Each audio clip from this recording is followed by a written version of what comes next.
Vamos lá, pessoal. Live em português com Fernando Reis, atleta da Aliança. Vamos bater um papo aqui, saber um pouco a respeito da história dele, experiências de competições.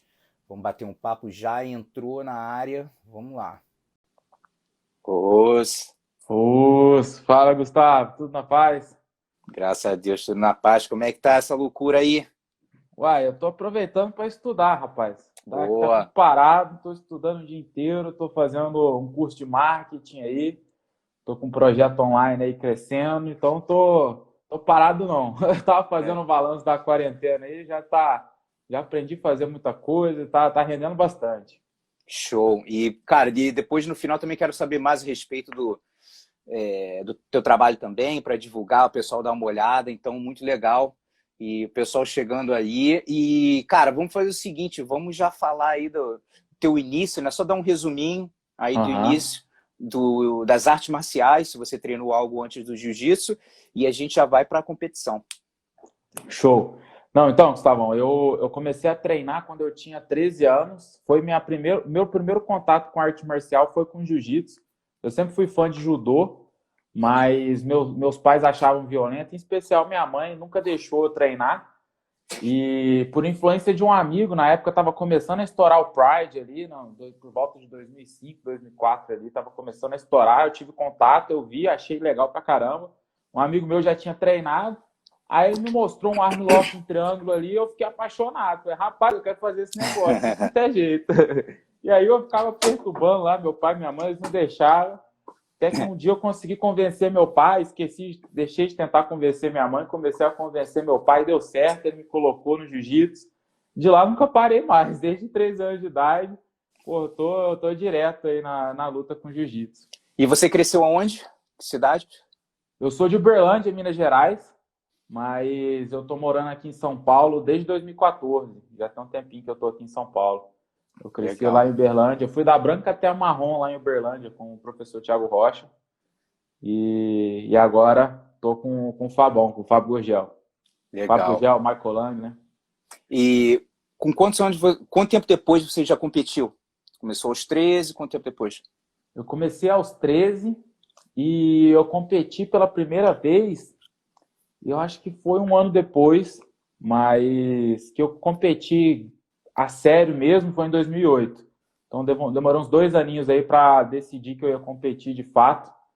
E até o primeiro episódio meu em competição não foi muito agradável. Eu estava inscrito de faixa branca num campeonato da CBJJE, eu tinha 15 anos, e eu fui inscrito no juvenil branca, mas eu entrei de faixa verde. Era errado, né? Não Hum. existia faixa verde juvenil, né? E eu fui desclassificado no primeiro campeonato que eu Eita! fui lutar fora, cara. Primeiro campeonato eu fui desclassificado. Cara, foi um perrengue danado, mas aquilo ali só me motivou.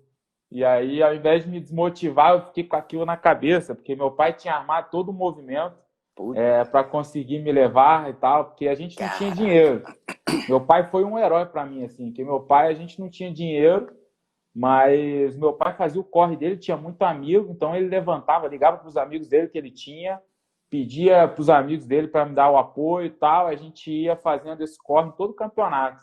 Nesse daí foi o primeiro que ele tinha feito, deu errado, eu não lutei na minha cabeça. Eu falei, nossa, cara, eu arrumei dinheiro dos outros, eu vim lutar e não lutei, o que eu vou falar para eles e aquilo tudo. Mas no fim das contas, aquele me serviu foi para me motivar mais, que eu fiquei com sangue Uhum. no olho de querer provar, de querer mostrar que eu tinha um potencial. E aí no mesmo ano tinha um brasileiro de equipes. E junto com ele tinha um brasileiro de estreantes em 2008. Aí eu fui e Hum. ganhei. Logo em seguida, um pouco depois eu ganhei a faixa azul, que aí estava tudo certo. E aí no final do ano eu lutei brasileiro de juvenil azul no juvenil azul e ganhei o primeiro brasileiro. Aí eu já fiquei tá tudo certo agora, tem potencial, estou no caminho certo, né? E aí E aí foi eu o ia te, começo. eu ia te perguntar qual foi o momento que você sentiu que assim, ó, pô, acho que é isso que eu quero pra minha vida, cara, eu vou fazer isso aí. Tá bom, foi no ano seguinte, que quando foi novembro, mais ou menos, eu acho, quase certeza que foi dia 15 de novembro, esse brasileiro de estreantes que eu ganhei. No outro ano, eu já entrei no brasileiro normal, e aí nesse brasileiro eu ganhei a categoria e fiquei em segundo no absoluto. de juvenil também, foi o segundo ano de juvenil. Aí quando eu ganhei o segundo, eu falei, não, cara, eu sou bom nesse negócio, rapaz, eu vou tocar isso aqui para frente, que eu tenho um futuro.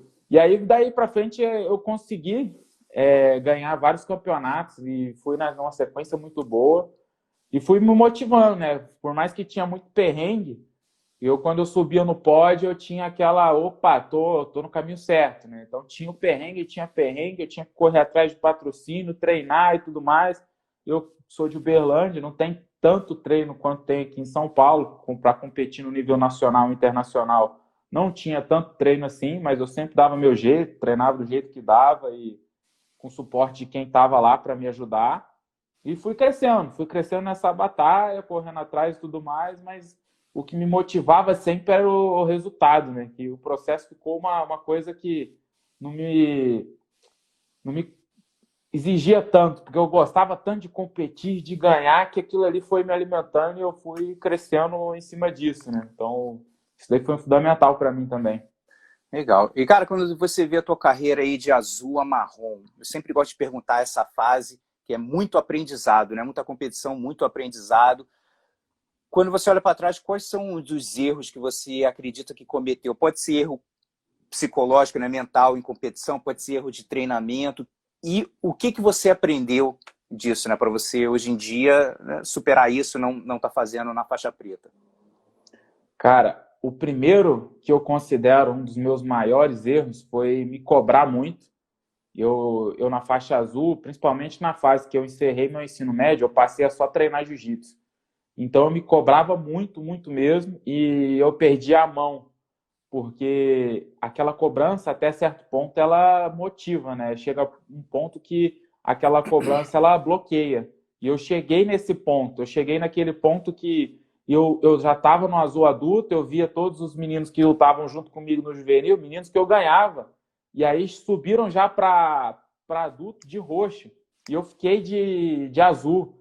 E não estava tendo os resultados que eu queria, eu já estava treinando muito mais do que eu treinava de azul juvenil, estava perdendo e aquilo ali me deixava louco. Eu queria melhorar, eu queria treinar mais e isso não estava me ajudando, né?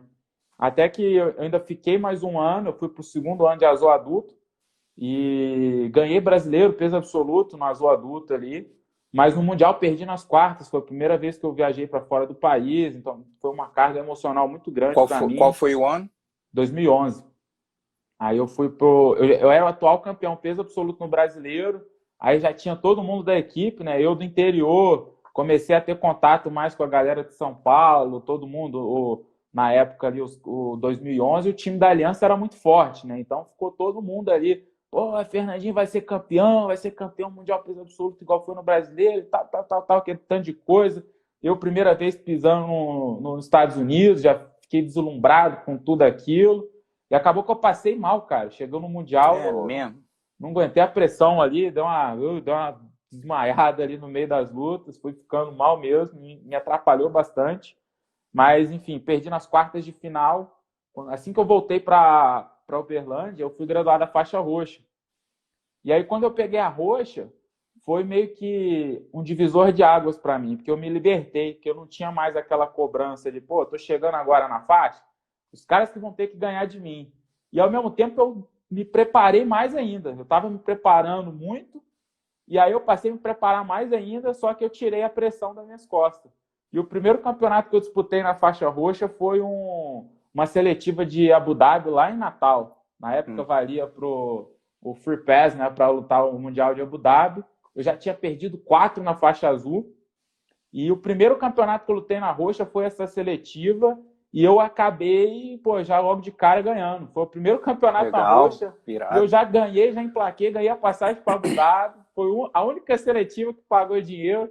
Foi a de Natal. Depois eles cortaram a farra lá, nas outras já não valeu mais. E aí a minha vida foi melhorando, né? Porque depois eu voltei para Uberlândia, comprei uma motinha, então eu já ia para o treino. Eu pegava 8 ônibus todo dia para ir treinar e voltar, porque eu treinava de manhã e à noite, e a academia onde eu treinava tinha que fazer todo esse trajeto, nem era tão longe, mas não tinha ônibus que ia direto, então eu perdi o maior tempo do meu dia, comprei a motinha, fiquei, felizão, e aí pôde me ajudar bastante. E aí na roxa já foi uma faixa completamente diferente, né? Foi Como uma é que faixa... foi lá em Abu Dhabi? Como é que foi? Como é que você sentiu? No ano seguinte eu fui para Abu Dhabi, foi uma chave estava muito dura, cara. Eu tinha lutado com primeiro uma semana antes ou 2 semanas antes eu tinha lutado o Pan-Americano, eu tinha ficado em segundo na categoria, segundo no absoluto, né, logo de roxa nesse primeiro ano de roxa.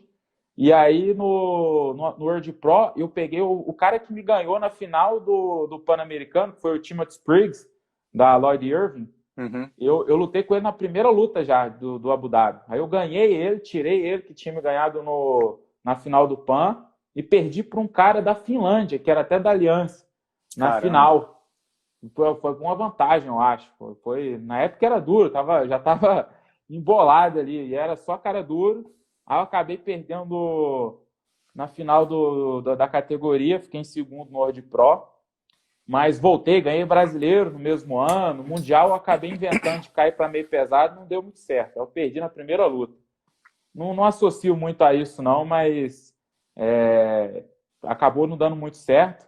Mas logo quando eu voltei do Mundial, eu voltei para o peso pesado, voltei a comer bem, voltei a treinar forte igual. E já voltei a ganhar de novo. No outro ano eu fui campeão brasileiro absoluto, fui campeão mundial na roxa peso absoluto.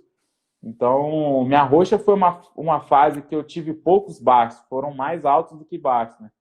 Então, foi uma fase que, para mim, passou muito rápido. Foi muito boa a minha faixa roxa. E aí, na marrom, quando eu vi, aconteceu meio que relâmpago. Quando eu vi, eu estava de marrom, e aí eu tomei um baquezinho de novo. Falei, pô, tô na marrom já, próximo é a preta. Aí eu tive um choque de realidade ali quando eu cheguei na marrom, né? Uhum. Mas lutei alguns campeonatos ainda, oscilei, mas depois já me encontrei de novo, ganhei europeu no primeiro ano de marrom, então eu consegui me manter no pódio. Eu fui no mesmo ano que eu peguei a marrom, ganhei europeu, fiquei em terceiro no absoluto do europeu, já fui logo para o PAN, fiquei em segundo no PAN, no brasileiro, fiquei, se eu não me engano, segundo no peso e terceiro no absoluto. Então eu sempre tive nas cabeças ali, eu sempre estava em período de adaptação, senti um pouco a marrom, mas não estava sempre ali no meio, estava sempre no bolo aí. E graças a Deus eu sempre tive muitos resultados bons, né? E Qual o teu peso? Até o Thiago que está perguntando qual categoria que você atualmente luta? É meio pesado? Você luta de quê? eu estava lutando de super, mas já tem um tempinho que eu tô de pesado agora. Pesado? Agora eu tô de pesado. De pesadão mesmo. Quando você era marrom, você lutava de que categoria? Você falou que lutou de meio pesado porque estava tentando descer do pesado? Ah, tá. Isso. Eu lutei de faixa azul. Eu ainda lutei um pouco de meio pesado. Até o primeiro ano de faixa azul ali, eu ainda lutei. Primeiro ano de azul adulto, eu lutei de meio pesado. Aí depois eu subi para pesado. E aí fiquei até na roxa. Na roxa eu tentei cair de novo. Não deu muito certo, eu voltei para pesado. E aí acabou que no final da marrom ali eu já comecei a lutar de super, mas depois de preta agora eu voltei a lutar de pesado. O pesado é uma categoria que encaixa melhor comigo, porque eu não sou tão alto. Eu tenho envergadura de 1,80 mais ou menos. Então o pesado para mim encaixou melhor. E como é que foi a transição para preta? Quando você começou a lutar de preta, foi tranquila? Porque você já veio com bastante experiência da marrom ou sentiu aquele baquezinho de novo? Cara, engraçado que na marrom chegou um ponto que eu fiquei um pouco até desmotivado, porque teve a mudança, né? No meio da marrom, né? Na verdade, no primeiro ano de marrom, eu me mudei para São Paulo. Eu me desentendi com o meu primeiro professor, o Fábio me deu uma oportunidade e eu vim para São Paulo. E nesse primeiro período de adaptação, eu vim com tudo, eu vim numa crescente muito boa, ganhei brasileiro, ganhei sul-americano, fiquei em segundo no Mundial, e eu fiquei com uma expectativa muito grande que eu ia pegar a preta, mas tinha acabado de chegar, né? Então, o Fábio, para pegar a faixa preta com o Fábio, não é uma missão muito fácil, né? E eu coloquei uma expectativa muito grande, não aconteceu, eu me frustrei bastante, acabei caindo bastante meu rendimento no último ano de marrom, né? Na verdade, eu fiquei 3 anos de marrom, nos 2 primeiros eu me mantive ali no topo, todos os campeonatos. Daí para frente eu comecei a cair. No terceiro ano eu dei uma caída, mas mesmo assim estava sempre ali no pódio. Mesmo caindo, eu fiquei em segundo no PAN, fiquei em terceiro no brasileiro e fiquei em segundo no Mundial. E aí eu voltei a pegar a preta. quando eu voltei a preta, foi mais ou menos o mesmo sentimento que eu tive quando eu peguei a roxa. Então, eu já voltei, tirei aquele peso e já entrei emplacando, né? Já saí lutando tudo. E fui campeão logo no primeiro campeonato que eu disputei, foi o Mundial da CBJJI aqui em São Paulo. No mesmo final de semana, foi o Mundial da CBJJI e Rio Open. Então, na estreia na preta, eu já ganhei o Mundial da CBJJI. E aí, viajei para o Rio no mesmo final de semana, ganhei Rio Open também. Então, eu vim numa crescente legal na preta, né? Quando eu peguei a preta, foi um alívio, né? Foi uma coisa que estava engasgada ali, eu estava doido para chegar, e quando eu cheguei, eu vim com tudo ali, eu consegui já sair ganhando os Opens e tudo mais. Teve algum campeonato na preta, que isso acontece com muitos atletas, pelo menos aconteceu comigo, não necessariamente vai acontecer com todo mundo, mas acontece muito, ainda mais falando na tua faixa preta. Teve algum campeonato que você sentiu que depois do campeonato você sentiu aquele carimbo de confiança oficial para você, meu irmão? Oficialmente, na minha cabeça, não na cabeça de ninguém, na cabeça do atleta. Tem aquele campeonato que de repente você ganha de um cara que de repente tinha mais resultados que você, né? Tinha mais experiência, você foi lá, ganhou do cara. Tem algum campeonato que eventualmente você sentiu a tua confiança dar uma subida logo depois? Cara, isso aconteceu, na verdade, ano passado, que eu tive um período logo quando eu mudei para São Paulo, né? Que eu tive que me adaptar e eu até descobri uma nova profissão que era ser professor. Eu tinha uns patrocínios que me mantinham em Uberlândia. Quando eu mudei para São Paulo, eu acabei perdendo eles. E no meio dessa transição, eu comecei a dar aula. Então, teve um período que eu tive que focar bastante nas aulas para me estabilizar aqui em São Paulo. E acabei que eu tirei um pouco o pé da carreira de atleta e fiquei batalhando ali para me estabilizar. Assim que eu me estabilizei, fiz um caixa, eu falei, cara, eu vou voltar com tudo, ainda tem muita lenha para queimar no jiu-jitsu. E foi ano passado que eu assumi mesmo o compromisso de ser atleta, de fazer tudo que um atleta profissional tem que fazer. Contratei preparador físico, contratei o Rafael Ribeiro como meu preparador físico, médico, nutricionista. Então, eu vim com uma equipe, eu investi muito dinheiro nisso e meu tempo também, né? Eu comecei a me doar mais aos treinos, eu dava aula para crianças, eu parei de dar aula para crianças que tomam uma energia muito grande. Então, eu comecei a focar na carreira como atleta. E eu vim correndo atrás do tempo perdido ali, o tempo que eu fiquei mais focado em dar aula, eu tive que pagar esse preço, né? Tive que correr atrás ali, nadar contra a correnteza ali para chegar no nível de novo, e eu consegui emplacar bons resultados, né? E até que chegou pós-mundial, ano passado eu tinha aberto nas quartas de final para o Jimmy, que o Jimmy estava na mesma categoria que eu, a gente chegou nas quartas e eu estava de B. Então eu tive que abrir para ele, ele passou, e aquilo me acendeu uma chama de mudança muito grande, né? Que eu falei, cara, eu não posso chegar aqui ano que vem sem ter me doado o suficiente, que vai acontecer igual no próximo ano, então eu tenho que me doar muito. Então, assim que eu abri, eu cheguei no hotel, no Mundial, eu já coloquei lá um papel, anotei todos os campeonatos que eu ia disputar, que minha meta era chegar em top 10 aí até o final da temporada. E eu vim no primeiro campeonato, foi Rio Open, já foi peso absoluto. Aí no segundo campeonato, depois do Mundial, já foi BH Open, peso absoluto. Depois eu vim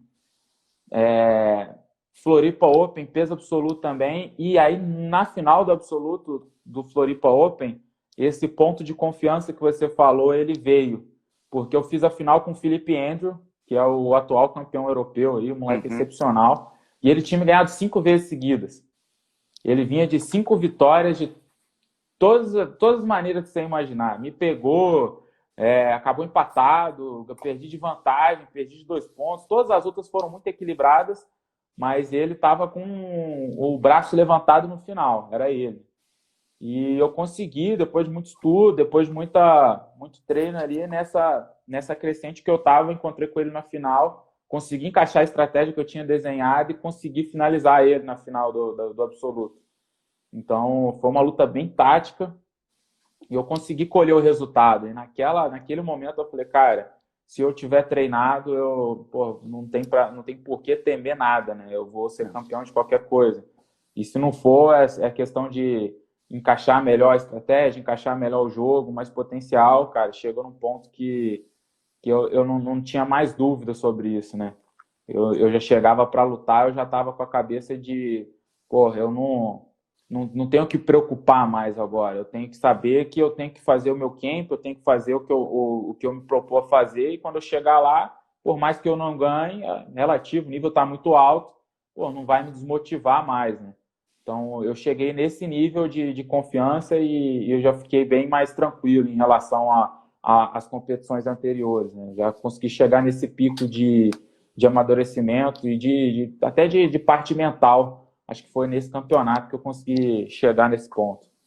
Cara, e uma coisa que é uma experiência que você, não sei se você parou para pensar, né?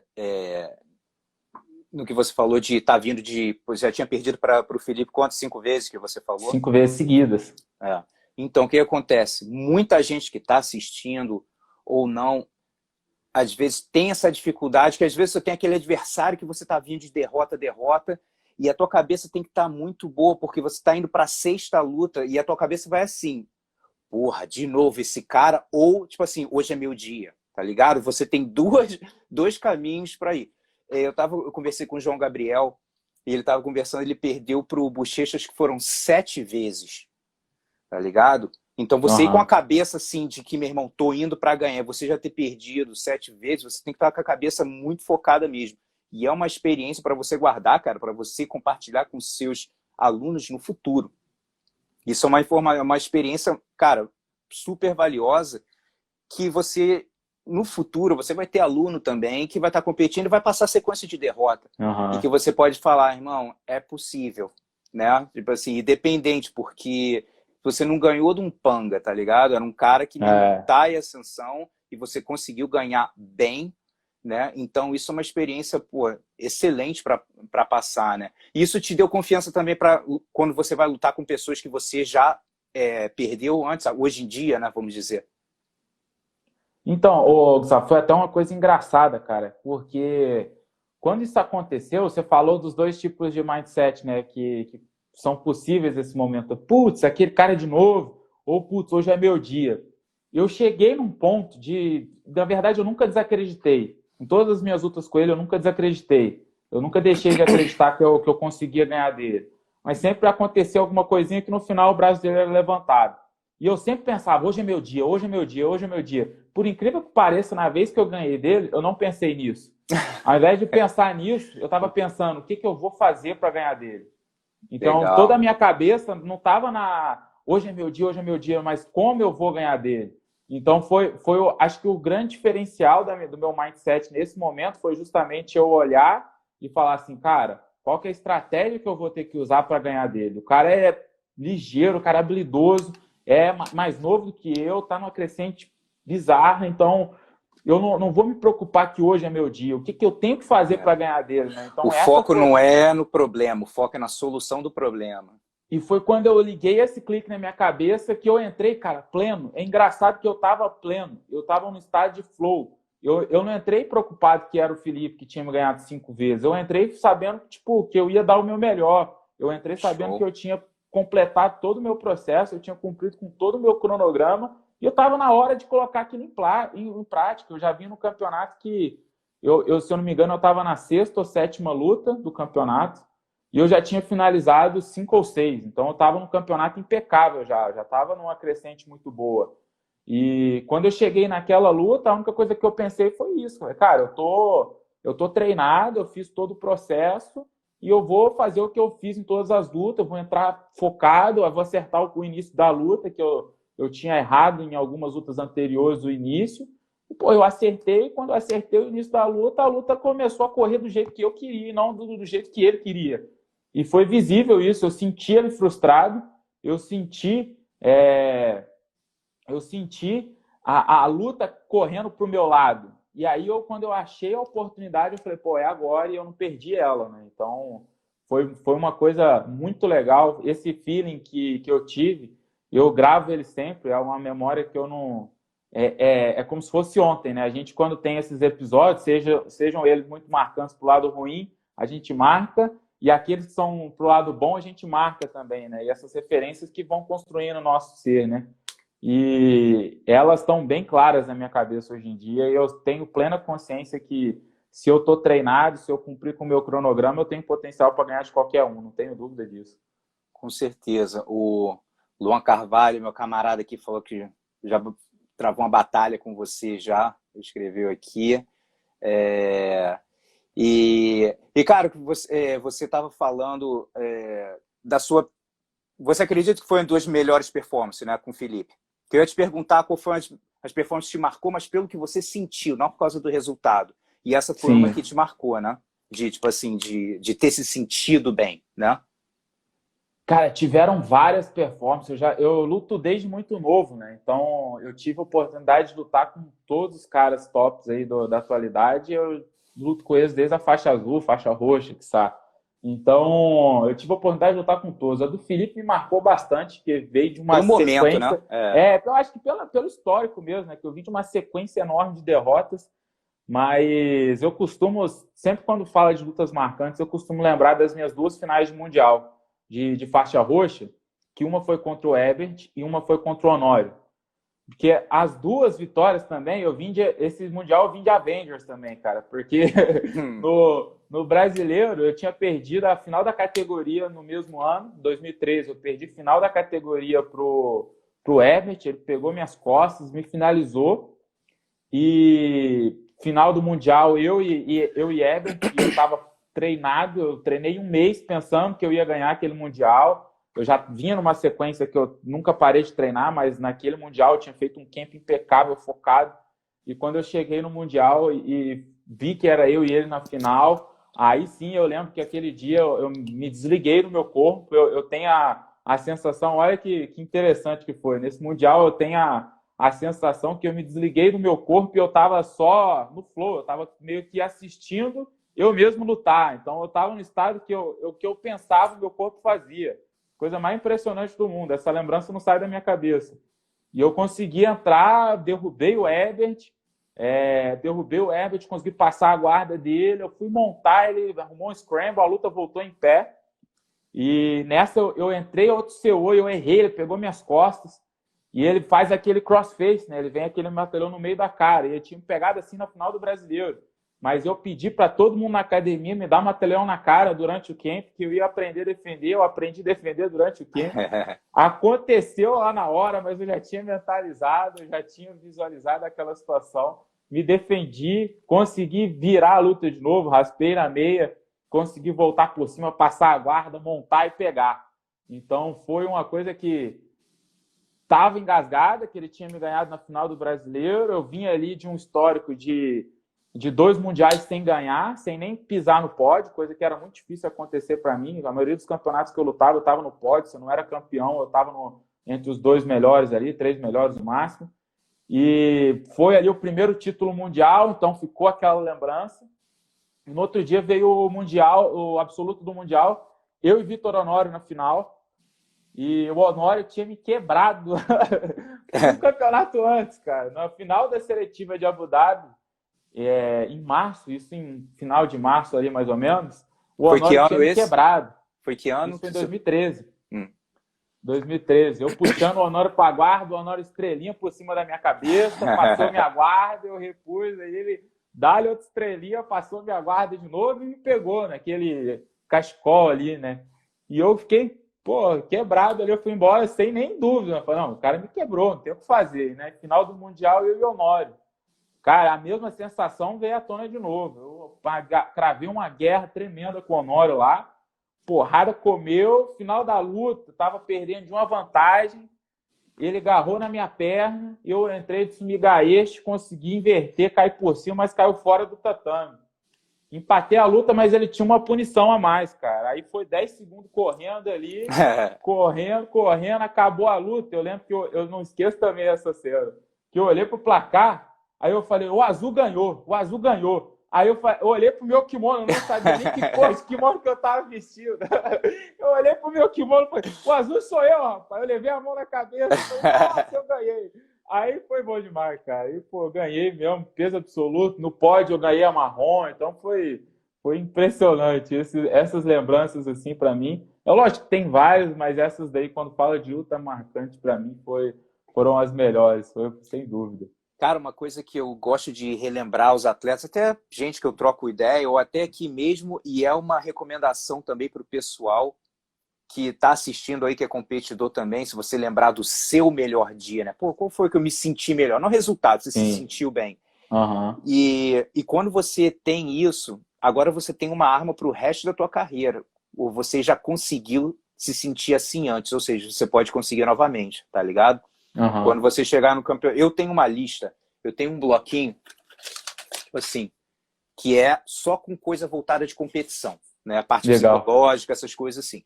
E uma delas é ter se chama em inglês Confidence Resume. É tipo assim, o teu... resume, como é que é a porra de... não é resumo da confiança? Não, mas não é resumo porque é currículo que se diz. Currículo. Foi mal. Teu currículo de confiança, botar assim as 5 competições que você se sentiu melhor. Você pode ter perdido, mas você é a respeito do sentimento. Sim. E aí você fica passando ele na cabeça, sabe? Se preparando nas semanas que vão vir. E no dia da competição, para você estar trazendo aquele feeling. É garantido que você vai estar... Eu acho que não, mas eu digo assim, se você conseguiu antes e você está treinado, você pode conseguir novamente. Então, né? Pô, será que não? Se é sentimento, se eu me sentir daquele jeito, eu posso me sentir também. Então, isso é uma coisa para você também, outra experiência para você guardar e usar ela. Uhum. Não é só ficar ali guardada, né? Pô, que memória. Não. Usa ela com frequência, tá ligado? Legal. E o que você acha de uma performance não tão boa? Uma que você saiu e falou assim, rapaz, não rendi. E o que você aprendeu? Do mesmo jeito que tiveram várias boas, cara, eu perdi as contas de quantas ruins eu tive. Tô ligado. Mas assim, eu acho que uma que ficou muito marcada para mim, a mais recente, foi no Sul-Americano do ano passado, que eu vim de um segundo semestre pesado. Eu fiz 11 competições só no segundo semestre, no ano passado. Então, o Sul-Americano foi a última, cara. E nas últimas eu já tava... Tipo assim, o que eu tô fazendo aqui, sabe? Eu não tava mais, tipo assim, eu vou ganhar esse negócio. Eu já tava, tipo, sem energia dentro do tatame mais, sabe? Eu já cheguei naquele ponto de quando eu pisei dentro do tatame, eu já tava vazio. Eu não tava com aquela euforia que eu tava no início da temporada ali, né? No início do semestre. Então, eu entrei, acabei que na primeira luta, mesmo ganhando, eu já tava com sensação de corpo querendo desligar. E eu lembro que na luta seguinte, eu entrei um single, né? Aquele single do wrestling que vai no calcanhar. Quando eu levantei, cara, deu aquele flash down, assim, eu fiquei meio tonto, né? Rolou um scramble, eu perdi a perna. Quando voltou em pé, eu só lembro de estar dentro de omoplata, deu uma cambalhota e tava um leg esticado, eu já tava batendo, assim. Foi coisa... eu nem lembro da luta direito, eu só tenho alguns flashes que eu lembro que me deu um apagão assim durante a luta e foi uma performance que eu fiquei chateado, sabe? Eu fiquei assim, caramba, cara, eu não quero lutar assim nunca mais, cara. Teve alguma lição assim que você possa tirar uma lição específica, não? Teve a lição de quando eu entro para lutar, eu tenho que estar querendo estar ali, entendeu? Eu não posso entrar para lutar sem estar querendo, porque a pior coisa que você pode fazer é estar no lugar que você não quer, entendeu? Exatamente. Você está fazendo uma coisa que você não quer. Então, isso daí foi o maior aprendizado que eu tive. E respeitar o corpo também, né? O corpo começa a dar os feedbacks ali, se a gente não escuta e... A cabeça, muitas vezes, ela até empurra, mas o corpo não acompanha, entendeu? A minha cabeça estava de, eu tenho que ganhar, eu vou subir no ranking. Eu iniciei essa temporada, eu estava em 80º no ranking, né? E eu tô agora... Se eu não me engano, eu estou em 17º, 18º. Então, eu subi muitas posições no ranking, né? E eu estava com aquela sede ali tremenda para continuar escalando o ranking. Então, eu não queria falhar na missão. Eu tinha eu tinha colocado na minha cabeça que eu ia ganhar, que eu ia lutar, e então eu fui. Mas o corpo já estava querendo, calma aí, cara. Você tá passando o limite, cara. Você tá doido. Foi 11 campeonatos em 5, 6 meses, é muita coisa, né? Era quase todo final de semana lutando, quase todo final de semana. Então, o estresse foi muito grande. Mas eu aprendi essa lição, cara. Não vale a pena só entrar para lutar, para cumprir tabela. Tem que estar querendo mesmo aqui. Esse assunto é bem complicado. E para a galera que tá, Fabinho, eu vi que você mandou uma pergunta. A gente daqui a entre 5 e 10 minutos, uns 10 minutinhos, a gente começa as perguntas. Pô, esqueci até que eu ia falar. Você falou agora do... De lutar sem querer ali. Isso. Sem tá querendo. E eu tive das entrevistas que eu fiz, uma que eu conversei com o Léo Vieira e com o Tanquinho, e falando a respeito desse negócio. O que acontece? Até o Tanquinho falou assim, o nego fala, pô, não tá com vontade de lutar? Pô, não quer lutar, não luta. Beleza. Só que, quando você é profissional, ele falou, cara, eu cheguei aqui nos Estados Unidos, estava quebrado, sacou? Não tem dinheiro nenhum, cara, porra, vai ter uma luta aí casada, você tá todo enrolado, cheio de problema pessoal, tentando mesmo resolver, porra, luto. Não tá com vontade, não tá se preparando tanto, mas, tipo assim, a necessidade, dinheiro. Sim. E a outra também, que ele falou o seguinte, depois passou uma fase, né, que ele, pô, já tá mais tranquilo financeiramente, e aí os caras vão fazer uma proposta. Pô, irmão, não tô na pilha de treino, não tô na pilha de passar o processo agora. Outras coisas acontecendo, aí o cara vai dar uma contraproposta com dinheiro que tu fala assim, irmão, não posso perder. Não tem como eu deixar passar essa bolsa aí tu vai e aceita. Então, e o que o Léo tá falando, até o pessoal quiser dar uma olhada na entrevista do Léo Vieira, ele fala muito legal a respeito disso, só entende, bota na balança as consequências da decisão que você vai tomar. Né? Isso é muito importante porque terão consequências. Né? Então, se você ganhar, o que vai ser? O que você, né? Então, depende do evento.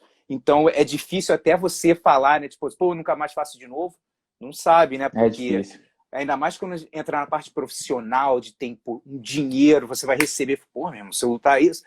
E aí, né, pode acontecer, mas pelo menos você já fica mais, já vai mais encascorado sabendo da sua decisão. Tipo assim, eu sei, se eu tô tomando essa decisão é porque eu quero. E como você se prepara mentalmente hoje em dia? Cara, hoje em dia, mentalmente, cara, eu criei um novo hábito. Na verdade, veio uma herança do Fábio Gurgel. O Fábio Gurgel lê muito e eu tenho um privilégio de conviver com ele e eu herdei esse hábito aí do meu mestre Fábio Gurgel.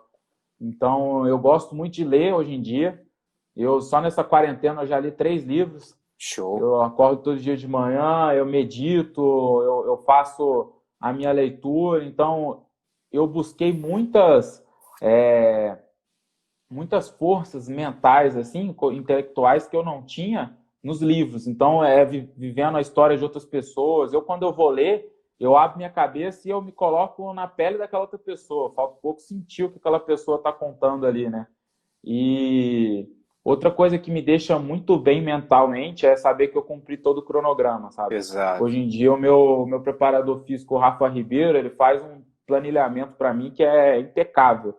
Eu vou lutar um campeonato mês que vem, eu tenho todos os meus treinos até lá, de jiu-jitsu, de preparação física, de tudo. E eu só tenho que seguir. Então, automaticamente, quando eu cumpro toda essa tabela, tipo assim, tem fases de treinamento que eu quase não treino, mas eu sei que eu tô 100% porque eu cumpri todo o meu cronograma. Então, aquilo ali, para mim, já eu acho que é o ponto-chave. Assim, exato. Né? Se eu cumprir com o cronograma que eu planejei, que o meu coach planejou, eu tô pronto. Eu não tenho que questionar. Mas é lógico que esses outros fatores agregam muito. A leitura, a meditação. Meditação foi um hábito que eu criei, inclusive, na quarentena, depois eu li o Milagre da Manhã, que é um livro que me deu um clique também, que salvou minha quarentena. Eu costumo falar que salvou minha quarentena esse livro. E eu comecei a meditar e desde lá eu não parei mais. Estou acordando entre 5 e 6 da manhã todos os dias, fazendo todo esse ritual. Então, o que me deu sanidade nessa quarentena foi esse livro, né? Então, essas práticas aí para mim são as melhores. Excelente. Até ontem eu fiz uma live com o pessoal da Aliança São Paulo, né? No Zoom. E o Mike estava perguntando a respeito disso, sugestões, né? E foi exatamente o que eu falei, cara, lê. O pessoal às vezes esquece como, cara, é importante isso. Eu gosto de falar, se você conseguir ler 10 páginas de um livro por dia, não é um desafio tão grande, 10 páginas por dia. Se você fizer isso consistentemente por um ano, são 3.650 páginas de 15 a 20 livros. Irmão, 15 livros é muito conhecimento, cara. É muito, é muito. É muita coisa. E só fazendo 10 páginas por dia. Não é um número absurdo, né? O negócio é você sentar e falar, não, deixa eu ler minhas 10 páginas aqui por dia. E uma coisa que é engraçada, Gustavo, que quando eu comecei o hábito da leitura, eu ficava muito focado em terminar o livro. Eu queria terminar aquele livro. E até que, assim, foi importante para mim na fase inicial aquele sentimento de terminar o livro. Aí depois desse ano, eu já, digamos assim, que eu peguei uma faixa azul na leitura. Então eu já tenho um outro entendimento em relação à leitura. Quando eu leio, eu já leio mais para estudar. Então eu pego aquela, mesmo que eu não leia 50 páginas por dia, mas se eu pegar naquele dia ali, ler 10, mas entender tudo que aquelas 10 páginas têm para me ensinar, eu já saí, pô, com uma mensagem, um insight, eu já saí, pô, energizado.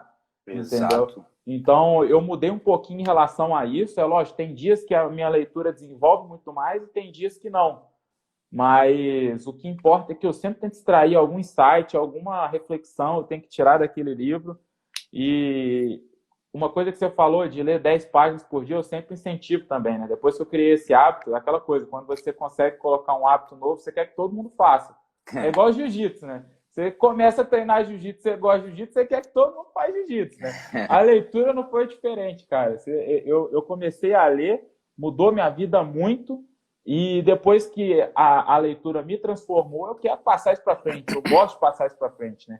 Eu falo do exemplo de 5 páginas, mas dificilmente você pega para ler um livro e ler só 5 páginas. Depois que você leu as 5, é como se você estivesse fazendo aquele warm-up ali, né? Você aqueceu, aí você vai embora, né? Você Exato. Cinco, né? Então, daí, ter aquela disciplina mesmo de pegar o livro todo dia e começar, porque depois que você começou, aí não tem erro mais não.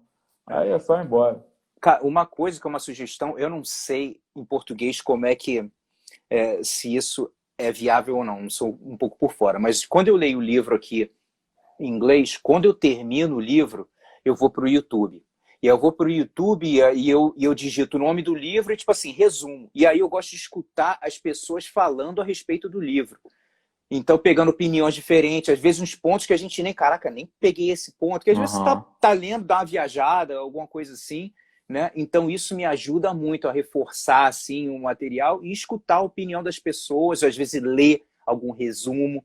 E aí eu sempre vou pegando as ideias e me ajuda a absorver ainda melhor. Então é uma coisa aí, não sei se você já fez, mas é uma coisa que vale a pena. Pô, eu gosto muito também, eu gosto muito de escutar podcast. Tem 2 podcasts que eu sou meio viciado neles, que são as 2 áreas que eu gosto mais, assim. 3, na verdade, né? Tem o do Fábio, que eu tô acostumado a escutar bastante. É um podcast muito legal. E eu escuto 2 um que é o do Thiago Nigro, que é de desenvolvimento pessoais e finanças, de investimento e tudo mais, que eu gosto bastante. E o outro é do Érico Rocha, que é um cara um guru do marketing aí também. Que eu escuto ele também.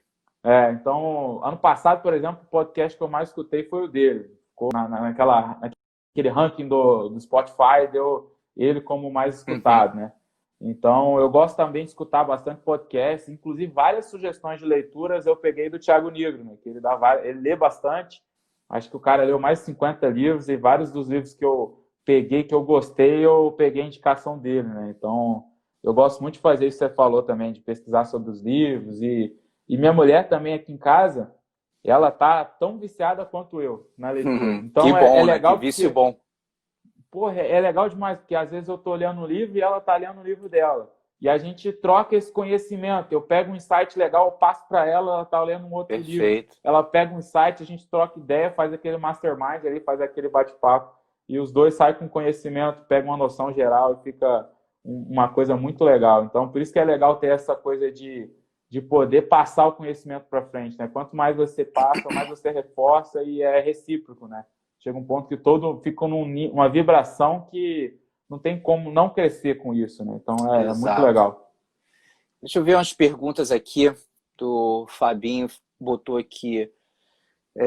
Fernandinho, 2013 foi seu melhor ano competitivo, não só por vitórias, mas pelo nível dos seus adversários, né?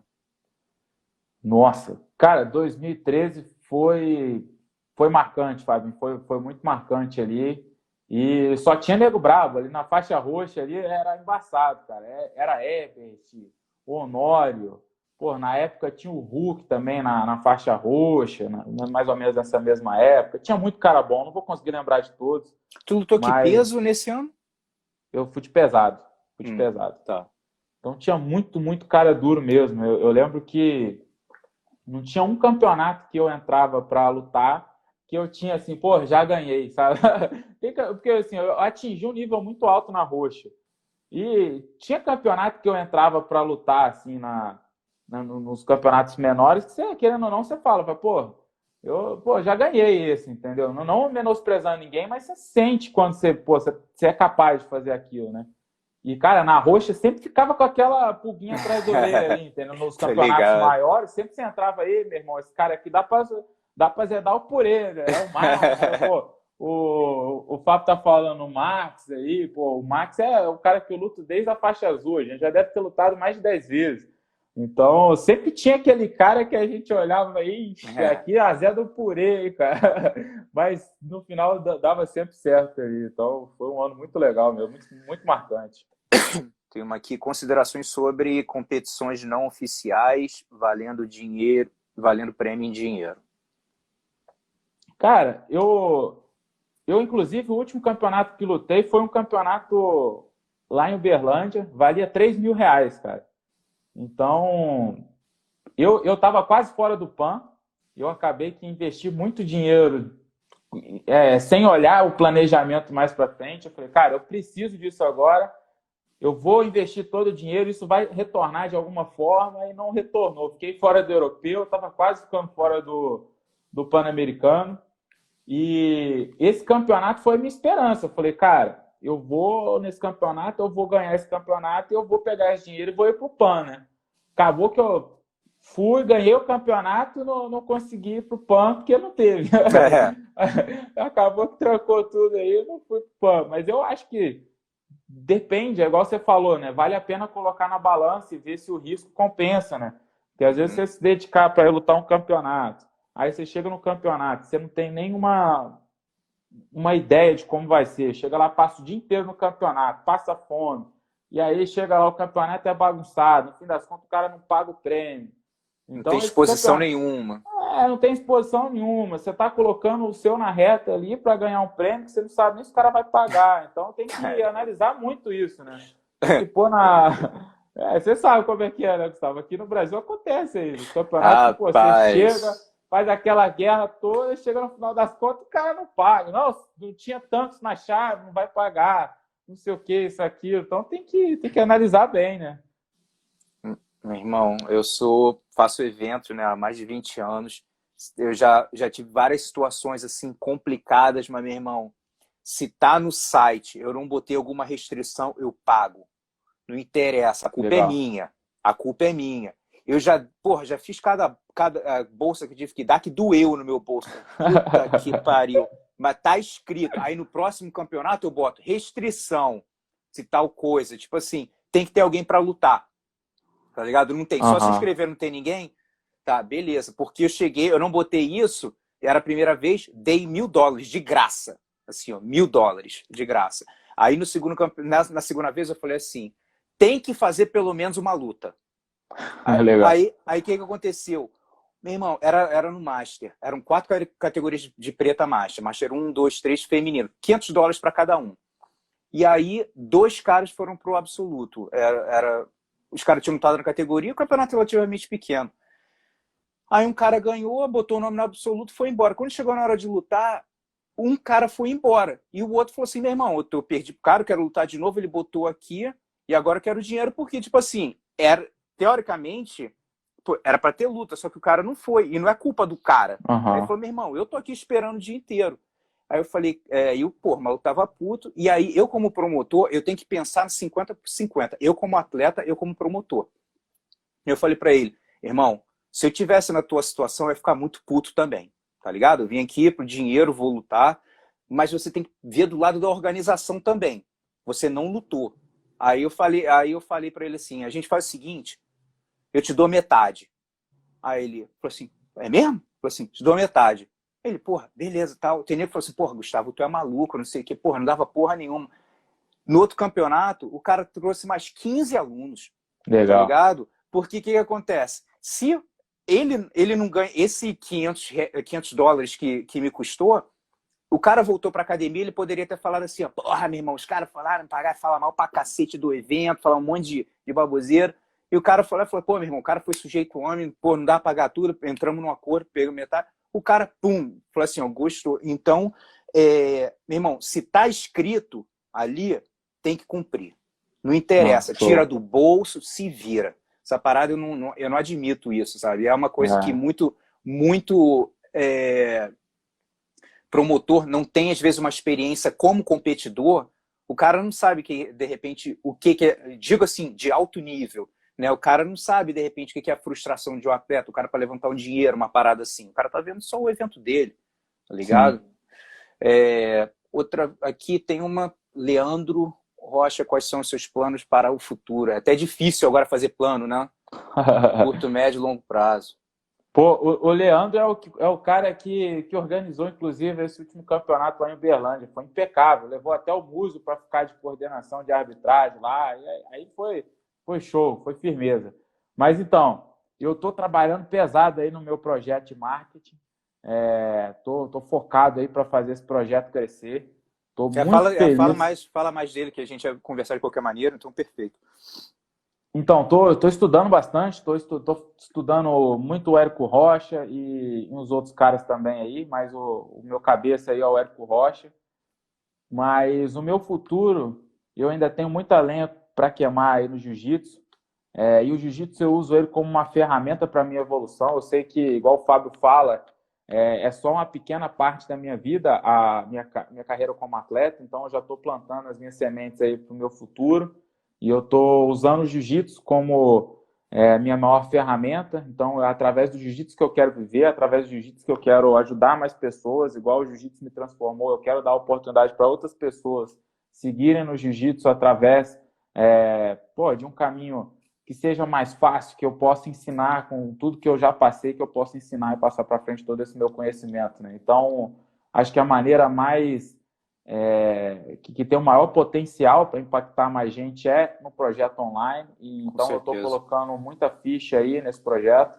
Na verdade, atualmente eu ainda tenho que me dividir entre três, né? Eu tenho que ser atleta, professor particular aí lá na Aliança São Paulo e no meu projeto online. Então eu foco toda a minha energia nesse projeto, mas sou muito feliz, estou muito satisfeito com os resultados, com o meu aprendizado.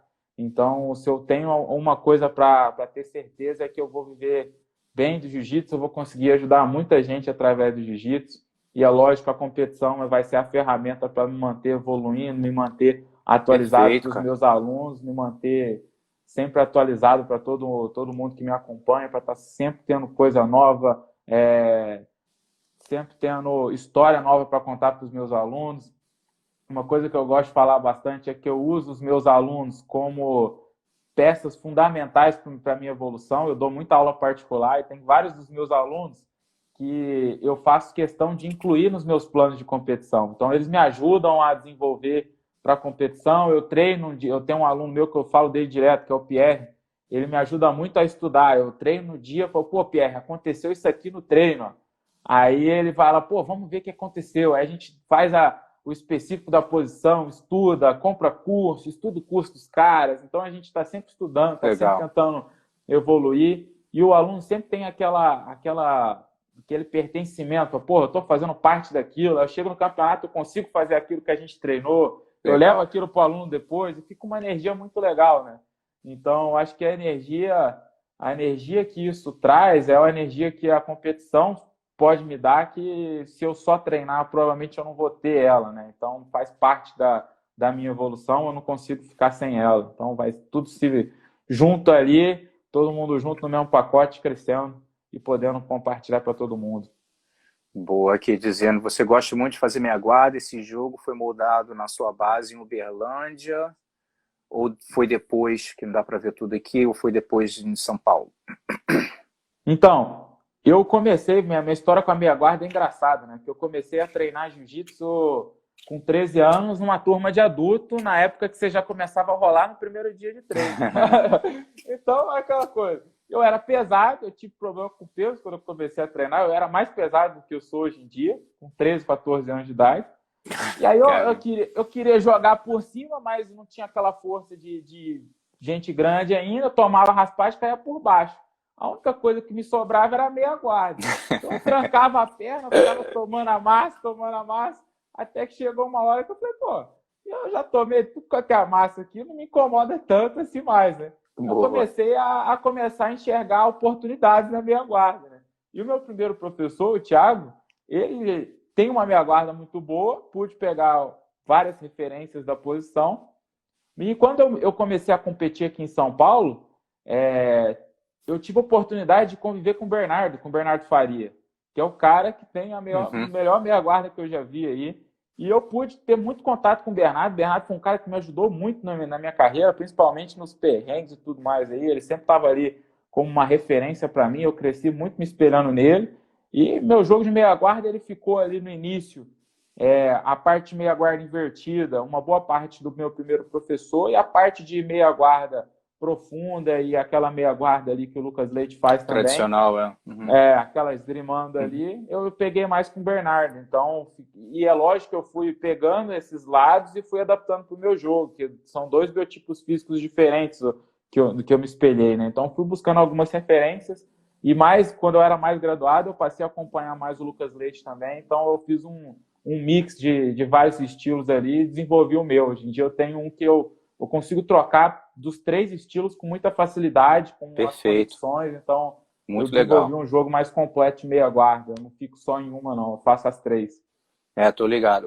Os caras que eu gosto de mostrar vídeos para os meus alunos também. Os 2 que eu estudei mais, eu tô ligado no Thiago também, mas os 2 que eu estudei realmente foram o Lucas e o Bernardo, que são realmente os 2 que chamam mais atenção. Realmente, o Lucas, meu irmão, se tu deixar ele chegar ali e esgrimar, amigo, ele de lado coiote, né? no lado bom dele, é difícil de parar. Realmente ali é complicado pra caramba. E o cara médio, né? Lutava no pesado e, rapaz, raspava todo mundo, dava show mesmo. Então foi um cara que me chamou muita atenção justamente por isso, né? Ele, médio, começou a lutar no meio dos pesados, que era a categoria que eu tava chegando. Então era roxa, marrom ali, eu tava vendo já. E o cara médio lutando na preta ali, fazendo meia guarda, que era o jogo que eu gostava, e ganhando de todo mundo, eu ficava encantado com aquilo, né? Então, opa, eu vou dar uma estudada aí também. Eu sempre observei muito ele. Então, galera, a gente chegando no finalzinho aqui, para o pessoal que de repente não está ligado no meu trabalho, dar uma olhada no YouTube, canal Gustavo Dantas.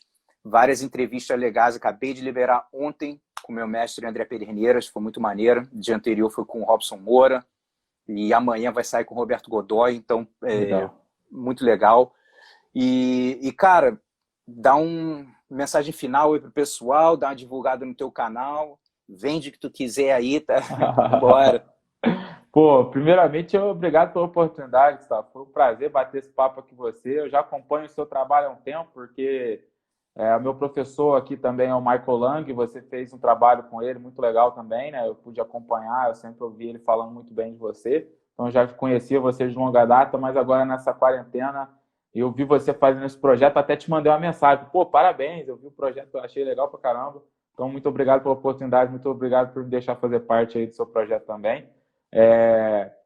Eu só fazer o convite para a galera, então, para toda quarta e sexta, eu estou com a live Muito Osso, que é toda quarta e sexta, meio-dia, e eu sempre tenho ali um contato mais próximo com a galera pelo meu canal no Telegram, então eu sempre estou orientando a galera, porque o Instagram, todo mundo já sabe, o Instagram e o YouTube, eles não notificam todos, então eu criei esse canal para poder, quem está mais comprometido, quem está mais ali engajado, poder sempre ter acesso a essas notificações, e eu sempre disponibilizo por lá. E então é isso. Então o canal Muito Osso está crescendo, tem as lives 2 vezes por semana, e além disso eu estou colocando também algumas resenhas. Essa semana mesmo saiu uma resenha com o Tigrão, que é um outro player muito bom de meia guarda. Então a gente fez uma resenha muito legal de meia guarda, vai ter um papo, a gente já lutou várias vezes também. Então eu estou com os projetos, eu vou até deixar em segredo. Vou contar só no canal do Telegram lá, Gustavo, quem vai ser o próximo entrevistado, mas é um fera da meia guarda também. Então, quem Show. gosta de meia guarda pode vir comigo, que vai ter muito conteúdo daqui para frente. Vai aprender bastante coisa, Gustavão. Boa. Galera, foi maneiro aí, o pessoal participou. Dá uma olhada no canal dele, dá uma olhada no meu também e tamo junto, qualquer parada me dá um toque aí. Valeu? Valeu, Gustavão. Prazer, viu? Valeu, Muito cara. osso. Abração. Osso. Abração.